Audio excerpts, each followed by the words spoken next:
আসলাম আরেকটা নতুন ব্লগ নিয়ে তোমাদের সামনে। তো আজকে ব্লগটাতে শেয়ার করব আজকে 20 তারিখ। তো আমাদের এখানে র্যালি বের হবে 22 তারিখে। তো আমাদের রাম ঠাকুরের প্রাণ প্রতিষ্ঠা সবাই জানো।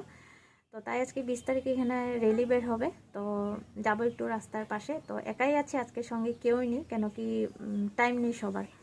আর প্রতিটা ব্লগে তোমরা দেখতেই পাও আমার ফ্রেন্ডস বলো, বোনরা, আমরা সবাই একসঙ্গেও যাই কোথাও গেলে, তখনই বেশি ভালো লাগে।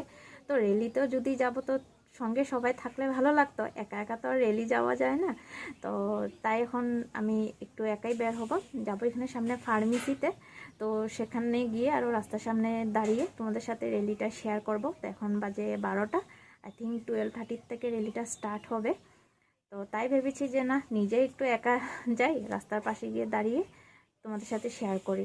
আর এই সময় অ্যাকচুয়ালি সবাই টাইমও হয় না, কেন কি দুপুরবেলা সবারই টুকিটাকি কাজ থাকে। তো তাই আমি নিজে যাব, তোমাদের সাথে শেয়ার করব র্যালিটা।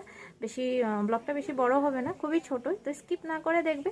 আর আগে বল দিচ্ছি, যদি ভালো লাগে থাকবে তোমাদের তো লাইক কমেন্ট করো, আর চ্যানেলটাকে প্লিজ সাবস্ক্রাইব করে দিও। চলো ব্লগটা কন্টিনিউ করো। তো আমি পৌঁছাতে পৌঁছাতে অলরেডি দেখি র্যালি স্টার্ট হয়ে গেছে। আর গাইজ দেখতে পাচ্ছ এত ভিড় হয়েছে, দেখে এত সুন্দর, মানে এত ভালো লাগছে, অনেক বেশি ভিড় হয়েছিল। ये जो केसरी के लाल मेरा